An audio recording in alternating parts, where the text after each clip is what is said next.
Isso, convidar o senhor Irã Barbosa agora, que será o nosso orador da noite, né? Seja muito bem-vindo a esta casa e fique à vontade.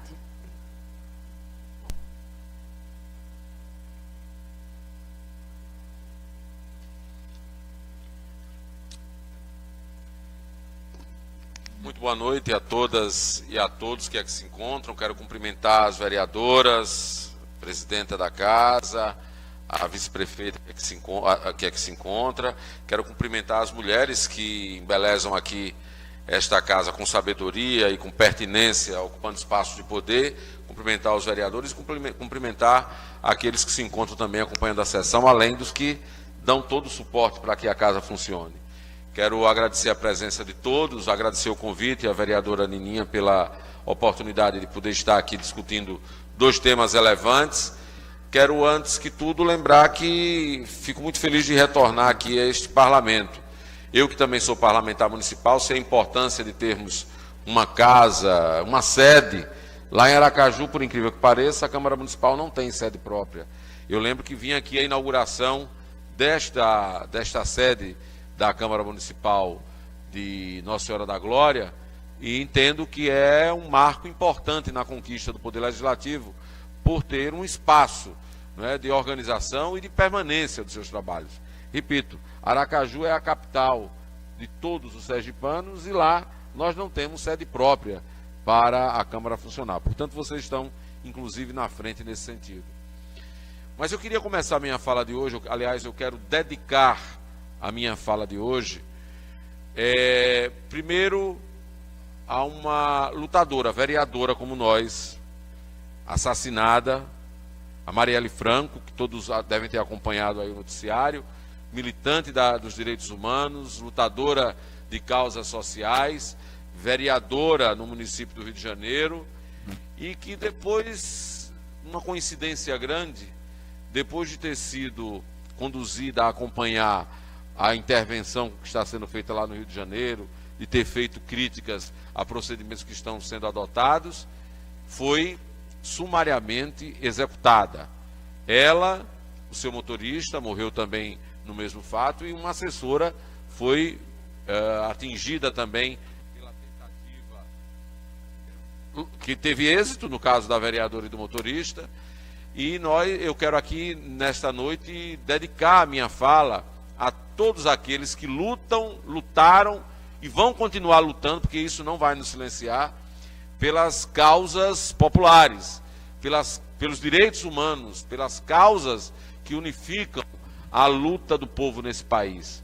Mas quero também aproveitar a oportunidade, já que vejo que aqui tem muitos colegas, tanto do serviço público, aproveito para cumprimentar aqui o companheiro Missinho, que aqui se encontra, Roseli, cumprimentar as professoras, a secretária municipal de educação aqui, os colegas do magistério e mais as pessoas do povo. Mas como tem muita gente do magistério aqui, eu quero aproveitar também para dedicar essa minha fala da noite de hoje às professoras e professores que foram barbaramente machucados, agredidos, vilipendiados na sua condição de cidadãos no município de São Paulo. E vejam, eu quero começar dedicando minha fala a esses, mostrando que nós estamos vivendo uma quadra extremamente difícil da história do nosso país, em que aqueles que ousam lutar, aqueles que ousam enfrentar as tentativas de opressão, são simplesmente ou exterminados ou fisicamente agredidos, como foi o caso dos professores e das professoras lá no município de São Paulo. Mas vejam, esses não são fatos isolados.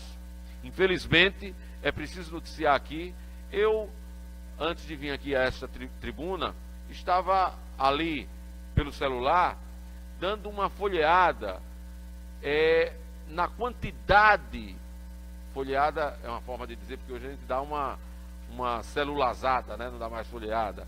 Eu estava ali dando uma olhada na relação imensa que nós temos hoje de líderes sindicais, lideranças dos movimentos populares, que num curto espaço de tempo, peguem só, façam uma pesquisa nos anos 2017 e já nesse ano 2018, a quantidade de lideranças populares e de e de lideranças sindicais que foram executados, exterminados.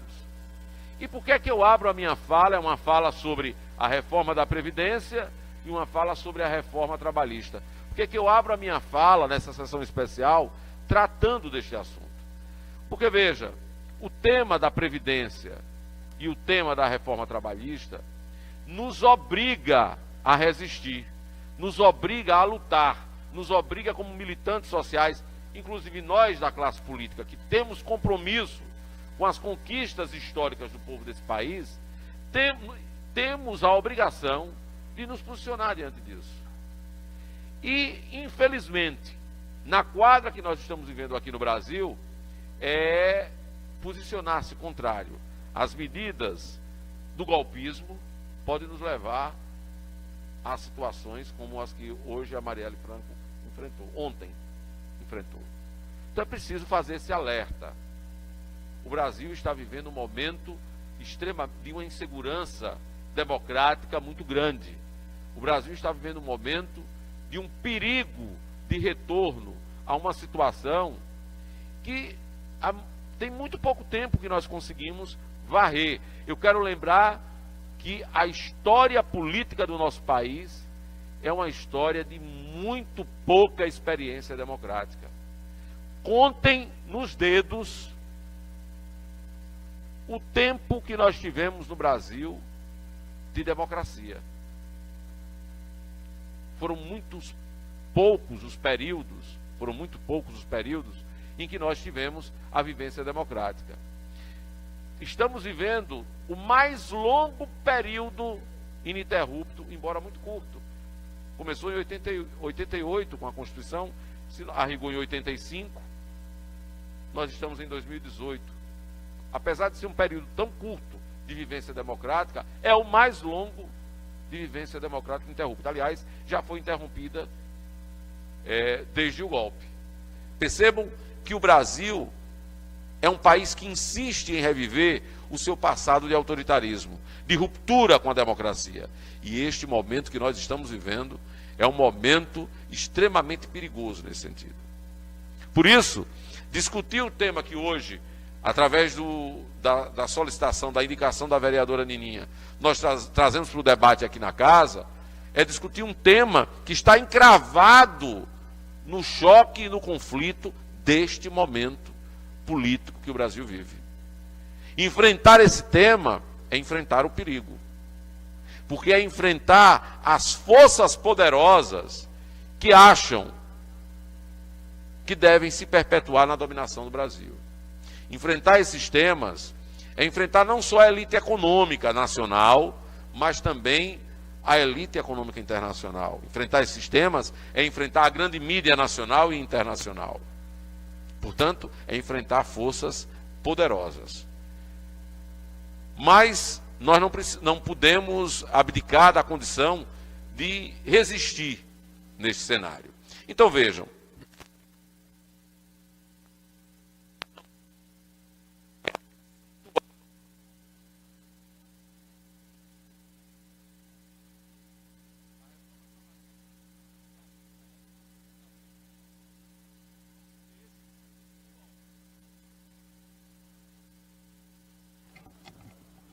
alô? Pronto, voltou. Ajustei.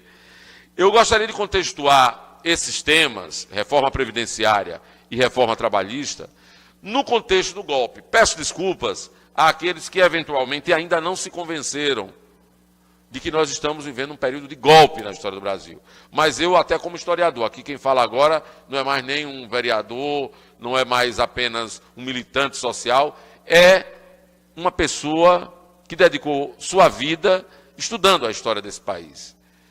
E, como historiador, eu sou obrigado a reconhecer que nós estamos vivendo um momento da história que é um momento de golpe.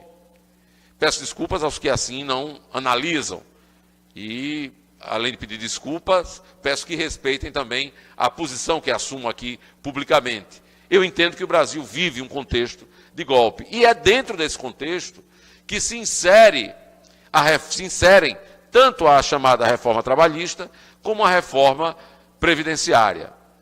E por que essas reformas se inserem no contexto de golpe? Porque elas estão produzidas dentro de uma linha que não foi a linha política vitoriosa nas eleições de 4 anos atrás. Há 4 anos atrás, o Brasil teve um debate profundo sobre 2 projetos de nação, representados por forças políticas antagônicas que se degladiaram durante o processo eleitoral. E a força política que foi derrotada na eleição de 2014 defendia este projeto que está em execução. A força política que foi vitoriosa nas eleições de 2014 não apresentou isso como plataforma política, como proposta política. E aí, depois do golpe, o que é que acontece? É por isso que é um golpe. O povo elegeu uma plataforma política, tiraram a presidenta que governava o país naquele momento, e aqui eu quero dizer, o golpe não se constituiu apenas pela tirada da presidenta. É claro que a retirada, o impeachment da Dilma, é um episódio do golpe, um episódio. Mas o golpe efetivo se dá quando você tira a presidenta através do impeachment, mas coloca no lugar da presidenta um projeto que foi o que foi derrotado pela nação. Os eleitores disseram, não é este que nós queremos ver governando o Brasil. É este projeto que é colocado depois do impeachment. E é esse projeto que trata dessa reforma trabalhista, é esse projeto que trata desta reforma da Previdência.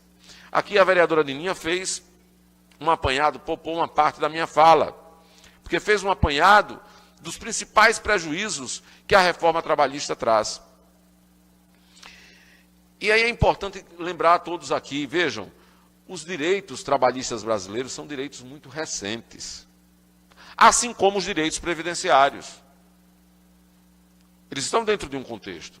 A rigor, eles não têm nem 100 anos. O Brasil é um país que viveu um período de escravidão de mais de 3 séculos.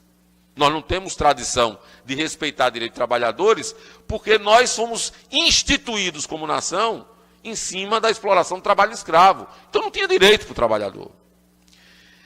É só na década de 30 do século passado que começa a haver um debate sobre a necessidade de formatar um conjunto de leis que garantam direitos para os trabalhadores, e aí especialmente os trabalhadores urbanos. Porque vamos lembrar que os trabalhadores rurais, praticamente até a Constituição de 88, continuavam muito à míngua em relação aos seus direitos. É na década de 30 do século passado que se inicia o processo de constituição dos direitos trabalhistas nesse país. Portanto, vejam, nós não comemoramos ainda 100 anos de conquista dos direitos trabalhistas no Brasil.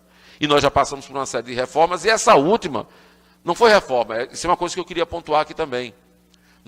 Quando nós falamos da reforma trabalhista e da reforma previdenciária, nós não estamos falando de reformas, na verdade. Nós estamos falando de extinção de direitos. É diferente. O que foi lido aqui, o que foi aqui exposto pela vereadora Nininha como aspectos da chamada reforma trabalhista, prova que, na verdade, o que aconteceu foi um processo de exclusão e de extinção de direitos trabalhistas, de substituição. Vejam, vocês, aqui eu tenho companheiros que há bem pouco tempo atrás estavam nas ruas junto comigo, e nós lutávamos pelas bandeiras cultistas, e uma delas, das mais caras, era a bandeira que defendia a redução da jornada de trabalho de 44 horas semanais, como foi instituído na Constituição de 88, para 40 horas. Vejam, essa era a pauta que nós colocávamos. Era o debate de ampliação de direitos. E agora nós somos surpreendidos com a reforma trabalhista, que flexibiliza todos os direitos, extinguindo esses direitos. Que, inclusive, minimiza o efeito da justiça. É tão ousada essa reforma, a extinção é tão profunda, que ela mexe, inclusive, no papel da justiça do trabalho, quando coloca que aquilo que você negociar, patrão e empregado negociarem, deve prevalecer, inclusive, sobre o que nós temos de lei, do que está legalizado, do que a justiça estabelece. Então, o negociado deve prevalecer, o negociado entre partes. Só que essas partes, como nós sabemos, são partes que têm, dentro da correlação de forças, tem uma desigualdade aí muito grande. Então, vejam que o cenário você sai de um momento em que a luta da classe trabalhadora era uma luta para ampliar direitos, como está sendo feito na Europa, porque, atenção, viu? É mentira afirmar que essas reformas que estão sendo propostas para modernizar o Brasil, é para levar o Brasil para mais atraso. Porque peguem o que está acontecendo na Europa, mesmo com os retrocessos que estão acontecendo na Europa. Recentemente, na Alemanha, nós assistimos a redução da jornada de trabalho lá para 26 horas, não foi? 26 horas semanais. Isso, aos ouvidos dos empresários brasileiros, deve soar como uma verdadeira heresia. Uma verdadeira heresia. Olha, eu sou professor de história, eu ensino aos meus alunos, a partir das análises, das pesquisas, dos estudos que são feitos por antropólogos, por sociólogos, eu ensino aos meus alunos que na pré-história, vejam, na pré-história, os homens e as mulheres, para produzirem o que precisavam, eles levavam cerca de 44, 48 horas por semana trabalhando, para produzir as armas, para produzir, para caçar, para coletar. Levava o prefeito, quero cumprimentar o prefeito Chico, que acaba de chegar aqui à Câmara Municipal. Satisfação, revê-lo, prefeito. Levavam cerca de 44 a 48 horas semanais de trabalho para produzir aquilo que precisavam. Isso na pré-história. Vejam, nós tivemos todo um avanço no que diz respeito à conquista tecnológica e hoje nós continuamos trabalhando 44 horas semanais. A Europa já está aprovando cenários de trabalho de 28 horas semanais. E aí a reforma trabalhista aqui no Brasil vem no momento em que nós nem temos 100 anos de conquista dessa legislação e vem para acabar com os direitos que foram conquistados a duras penas. Aliás, eu quero chamar a atenção, os direitos inscritos na CLT que estão sendo banidos em função da reforma já aprovada, foram direitos que foram conquistados a duras penas. Acabou de fazer 100 anos que nós tivemos no Brasil as primeiras greves de homens e mulheres. Alguns deram, inclusive, suas vidas para que essas leis se transformassem em realidade. Lutar para impedir que essa reforma continue sendo bem-sucedida é, inclusive, respeitar a memória e a luta de homens e mulheres que perderam seus empregos, passaram fome, desapareceram, morreram em nome das conquistas desses direitos. Nós não podemos abrir mão deles. Abrir mão deles é desrespeitar a memória desse povo que lutou. É desrespeitar a nossa luta e é também legar para as próximas gerações, os nossos filhos, os nossos netos, um país de barbárie. Porque o que está sendo instituído no Brasil é a concretização da barbárie. Nós nem atingimos o patamar civilizatório que países até da América Latina conseguiram conquistar. E antes de chegar a isso, estão nos fazendo retornar à barbárie. Portanto, falar de reforma trabalhista é falar de extinção de direitos, essa que foi feita. É falar de extinção de direitos. Aqueles que já foram aqui, inclusive, elencados pela vereadora Nininha. E falar de reforma previdenciária, que está dentro desse mesmo contexto, primeiro, é lembrar, não é reforma, é uma tentativa de acabar com a previdência pública no nosso país. Segundo, a reforma que eles estavam propondo, felizmente, nós conseguimos, a partir da reação popular, que não foi pequena, foi muito grande, barrar, neste momento, a reforma. Mas ela, na verdade, além de não ser uma reforma, porque ela é a extinção da Previdência Pública, ela também não é uma reforma da Previdência apenas. Porque se nós formos observar, na realidade, ela mexe, a proposta é mexer nos direitos previdenciários, mas também nos direitos assistenciais do povo mais pobre. Aqueles que precisam, efetivamente, dos benefícios de prestação continuada que a LOAS assegurou, a Lei Orgânica da Assistência Social assegurou, os idosos, as pessoas com deficiência, portanto, aquela parcela da população mais vulnerável, aquela parcela da população mais suscetível às necessidades primárias, elas são vítimas dessa proposta que estava em discussão de reforma da Previdência. É assim como, claro, nós trabalhadores, que teríamos também nossos direitos previdenciários fragilizados. Agora, é importante entender por que todos esses ataques. Por que atacam os direitos trabalhistas? Por que atacam os direitos previdenciários? Por que atacam os direitos assistenciais da população brasileira? Porque a elite brasileira, a elite deste país, infelizmente, nunca tirou o pé da Casa Grande. Nunca aceitou que o povo pobre, trabalhador, excluído, tivesse um arcabouço jurídico que lhe assegurasse direitos.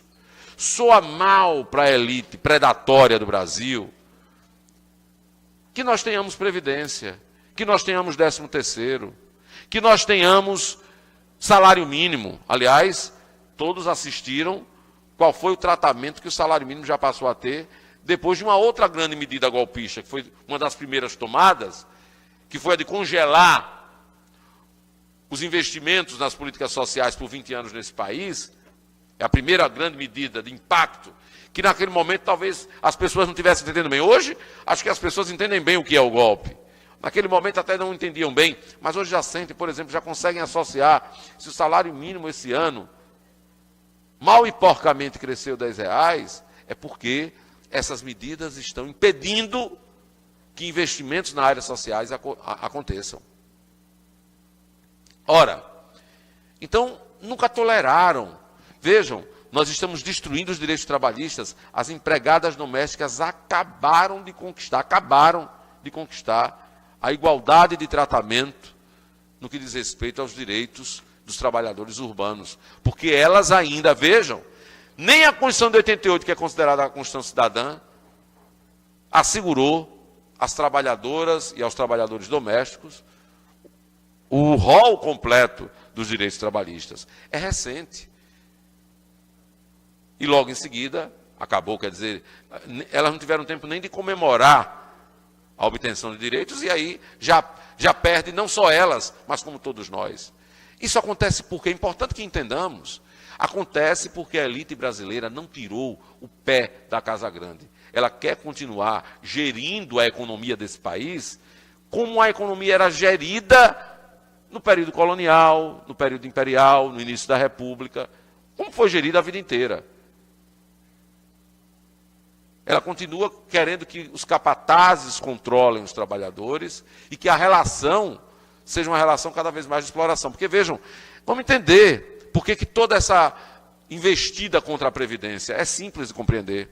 Nós sabemos que o sistema previdenciário brasileiro é um sistema previdenciário que coloca a responsabilidade para a capitalização dos fundos previdenciários, coloca nos ombros dos patrões e dos trabalhadores. Portanto, o sistema público previdenciário brasileiro, ele exige contribuição das duas partes, dos trabalhadores e também dos patrões. A elite brasileira não suporta saber que ela financia com a parte do lucro que ela obtém, explorando o trabalho da classe trabalhadora, que ela financia a sua aposentadoria. Porque ela também tem que contribuir para os fundos previdenciários. E aí, qual é a alternativa? É cada vez mais desacreditar a Previdência Pública, porque na Previdência Pública o empresariado tem que contribuir, desacreditar a Previdência Pública, desmontar a Previdência Pública, fazer como já foi feito em outros países. Vejam o caso do Chile. Não acreditem no que eu estou falando, vão pesquisar, vão analisar, para pegar um caso muito próximo aqui do nosso contexto latino-americano. Lá, a partir da década de 80, as investidas contra a Previdência foram pesadas, e lá eles conseguiram praticamente privatizar a totalidade do sistema previdenciário. Vamos ver como é que está hoje. vão ver, façam um levantamento de as maiores manifestações públicas do Chile ultimamente, quais têm sido? Têm sido dos aposentados. Porque se perdeu completamente a garantia dos direitos previdenciários daquele país. É isso que querem fazer aqui. Porque querem fazer falir a previdência pública, desmontá-la, desacreditá-la. Porque, veja, o discurso todo é: a Previdência está falida. A Previdência não se sustenta. A Previdência é deficitária. Não é esse o grande discurso que fazem o tempo inteiro? Não são esses os argumentos que são utilizados para se fazer a reforma da Previdência? Vejam que o discurso ele é repetido incontáveis vezes pela grande mídia, que é quem sustenta o golpe, para que as pessoas assimilem isso como se fosse uma verdade incontestável. Mas é uma afirmação que não se sustenta a uma pequena análise mais profunda. Basta se ver o que aconteceu quando o Senado resolveu enfrentar o problema tete a tete e aprovou a realização de uma CPI para investigar a situação da Previdência no Brasil. Qual foi a conclusão? De que não há déficit na Previdência. Não há déficit. Os estudos técnicos de uma comissão parlamentar de inquérito, de um órgão republicano que é o Senado, chegou a essa conclusão. Não há déficit. Primeiro porque a gente precisa entender que a Previdência compõe um sistema mais amplo. A Previdência é parte de um sistema criado com a Constituição de 88, que é o sistema de Seguridade Social, sustentada por um tripé: Previdência, Assistência e Saúde. Então nós não podemos falar de Previdência tomando-a isoladamente. Por que não? Porque ela faz parte de um sistema. E o sistema, portanto, ele tem 3 partes. Segundo, a CPI identificou que o que existe na Previdência do Brasil não é déficit. O que existe, isto sim, é um rombo. Veja se nós entendemos bem a diferença. Déficit ocorre quando você tem um sistema cuja capitalização é insuficiente para manter o pagamento dos beneficiários daquele fundo. Aí se constitui o déficit. Foi que a CPI provou que não é isso que acontece com a Previdência. O que acontece na Previdência é que o fundo previdenciário ele é insuficiente para pagar os beneficiários, porque tem um rombo. E de onde vem o rombo? A principal fonte do rombo é a sonegação à Previdência. Os senhores devem ter visto que foi amplamente divulgado nesse país, circulou nas redes sociais, mas foi fruto também de análise da CPI da Previdência, lá do Senado, a relação apenas dos 500 maiores devedores da Previdência. Aí figuram as grandes empresas, as que mais lucram nesse país e as que mais defendem a reforma. A exemplo da Rede Globo, que é uma grande propagandista da reforma, e é ela mesma uma das maiores sonegadoras do sistema previdenciário desse país. Bem, a Previdência não se sustenta se você tem a parte que deve contribuir, as grandes empresas, desrespeitando a lei, e não tem quem peite e obrigue as empresas a cumprirem. Aí, o caminho mais fácil, como não podem peitar frente ao grande empresariado nacional, aos grandes conglomerados de comunicação, inclusive, aí vamos colocar a dívida sobre os ombros da classe trabalhadora. Não dá. E vejam, todo esse debate leva à conclusão de que a Previdência Pública está falida. Mas não é só o debate, não. É o que estão fazendo também com a Previdência. Tanto o regime geral de Previdência Social, que é o do INSS, como os regimes próprios de Previdência. É uma coisa fantástica. Eu ando esse estado inteiro. Eu não chego em nenhum lugar, nenhuma cidade desse estado, para não ser abordado por um aposentado. Para não me desmentir, quem chegou junto comigo, quem estava na porta desta Câmara Municipal, prefeito, que eu inclusive relembrei aqui que tive a oportunidade de assistir à inauguração desta casa e a importância de termos um espaço próprio para sediar o Legislativo Municipal, lembrando que Vossa Excelência era, à época, o presidente desta casa. Aqui na porta desta Câmara, ao chegar, eu encontrei com uma colega aposentada, que veio falar comigo, e a reclamação não foi outra. Irã, amanhã eu estou indo para Aracaju, porque eu não estou mais tendo como suportar não só o atraso do pagamento da minha aposentadoria, como o parcelamento está sendo feito, a forma como esse parcelamento está sendo pago. Anuncia-se uma coisa, o que chega na nossa conta é outra.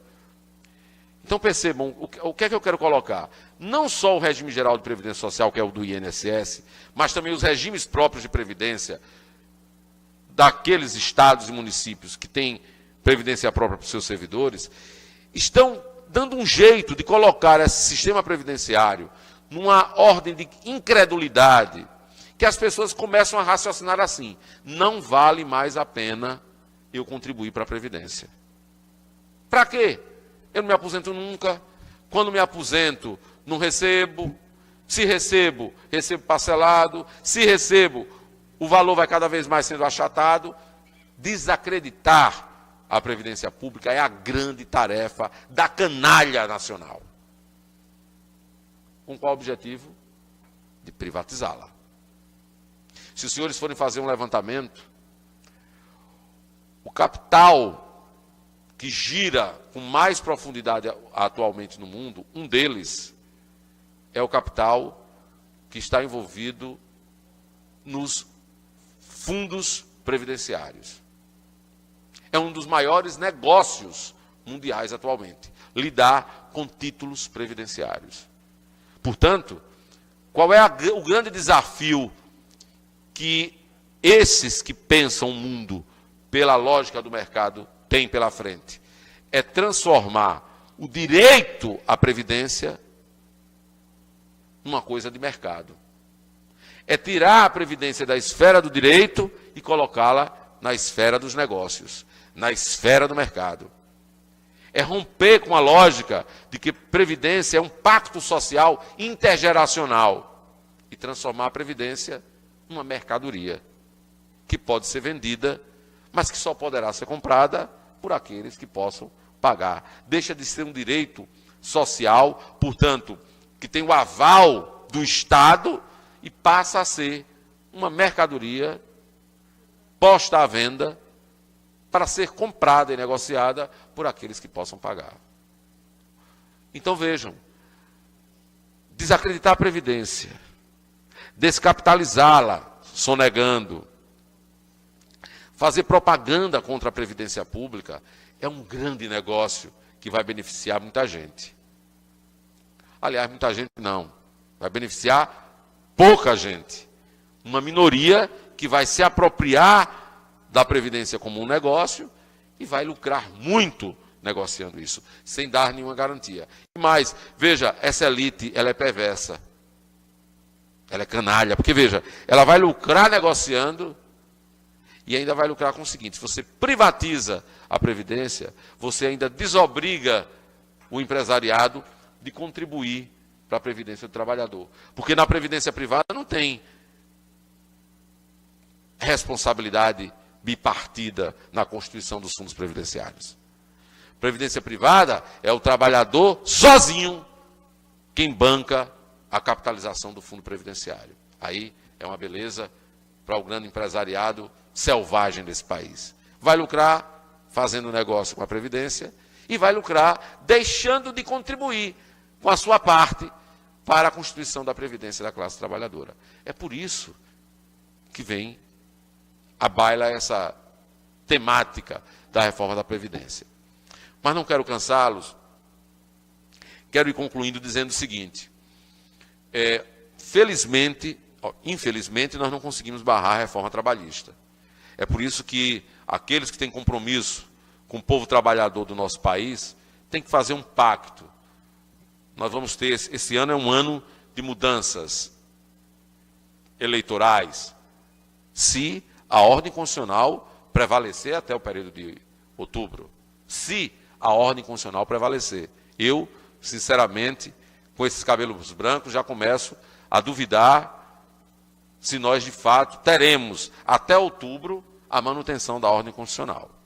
Mantida a ordem constitucional até outubro, este é um ano eleitoral. É um ano que nós, como povo, como trabalhadores, nós precisamos dizer que o Brasil não aceita governante que dê sequência a esse tipo de modelo de plataforma política. Que nós precisamos romper, derrubar a reforma trabalhista que foi aprovada e enterrar definitivamente a reforma previdenciária que está suspensa, no dizer do próprio presidente. Na realidade, nós sabemos que o governo federal não conseguiu os votos que ele precisava para fazer a reforma da Previdência. Ensaiou, barganhou, negociou muito, mas não conseguiu. E aí encontrou uma alternativa. Intervenção no Rio de Janeiro, porque a Constituição diz que, enquanto perdura a intervenção, não pode haver emenda constitucional em discussão no Congresso Nacional, não pode prosperar. Foi a forma dele não expor para a nação a grande derrota que ele ia sofrer com a reforma da Previdência. Por que ia sofrer? Porque o povo brasileiro foi para a rua, olhou tete a tete assim para os seus representantes e disse: se votar, não volta. Foi para os aeroportos, foi para a frente das sedes dos poderes, mandou e-mails, bombardeou as redes sociais, fez atos gigantescos. O povo desse país fez atos gigantescos. Aracaju sediou muitos atos contra a reforma da Previdência e conseguimos impedir que o governo federal obtivesse os votos que precisava para aprovar. Mas o próprio presidente golpista disse que isso está suspenso. A qualquer momento que ele conseguir os votos que ele precisa, os 308 votos que ele precisa para aprovar, ele suspende a intervenção. Isso prova que a intervenção não era necessária. Se você pode suspender a intervenção a qualquer momento, ainda mais a intervenção baseada no argumento da falta de segurança, é porque ela não era necessária. Porque quando você faz uma intervenção, ela só pode ser desfeita quando a causa da sua determinação desaparece. E pela fala do presidente, a causa da determinação da intervenção foi não ter os votos para aprovar a reforma da Previdência. Passei a ter, acaba a intervenção. Vejam quanto crime junto. Então eu espero que nós, como povo, como autoridades constituídas pelo povo, nós possamos ter juízo, entender que o Brasil não pode estar na contramão, né, dos direitos que a classe trabalhadora vem conquistando.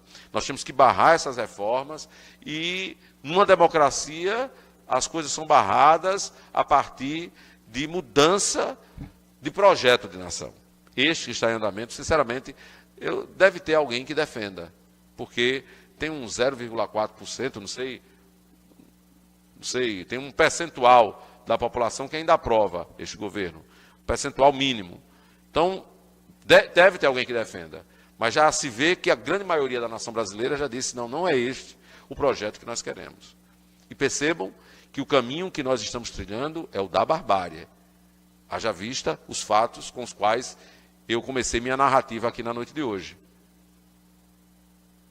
Então, eu quero me despedir de vocês, agradecendo a atenção. Não sei se nós teremos a oportunidade de dialogar, mas eu já quero prontamente agradecer mais uma vez o convite, agradecer a presença de quem esteve aqui, prefeito, presidenta da casa, cada vereadora, cada vereador, professores, secretários que aqui se encontram, colegas do serviço público, povo de uma forma geral, e parabenizar a casa por abrir espaço para debater. Evidentemente, aqui tem uma humilde opinião de um professor, né, de um vereador como vocês, que teve uma experiência na Câmara Federal, de um militante dos movimentos sociais, do movimento sindical. É uma humilde opinião em relação a esses temas, mas que eu espero que nós possamos aprofundar sempre cada vez mais, com outras visões, mas que nós procuremos entender que o que está em andamento no Brasil, lá fora, não pelos articuladores do golpe, porque esses estão batendo palma, que são os grandes beneficiários dessa política, mas lá fora, as pessoas sérias, as pessoas comprometidas com o processo civilizatório, elas estão muito preocupadas. E nós aqui dentro não podemos tergiversar. Temos que estar atentos e muito preocupados, porque o cenário é um cenário de fechamento democrático, é um cenário de restrição de direitos, é um cenário de extermínio de lideranças, portanto, é um cenário golpista, ditatorial e fascista. Que eles não sobrevivam, que as Marielles Francos, que os lutadores sociais sejam vitoriosos nessa luta secular deste país, que é o nosso país. Muito obrigado pela atenção de todos.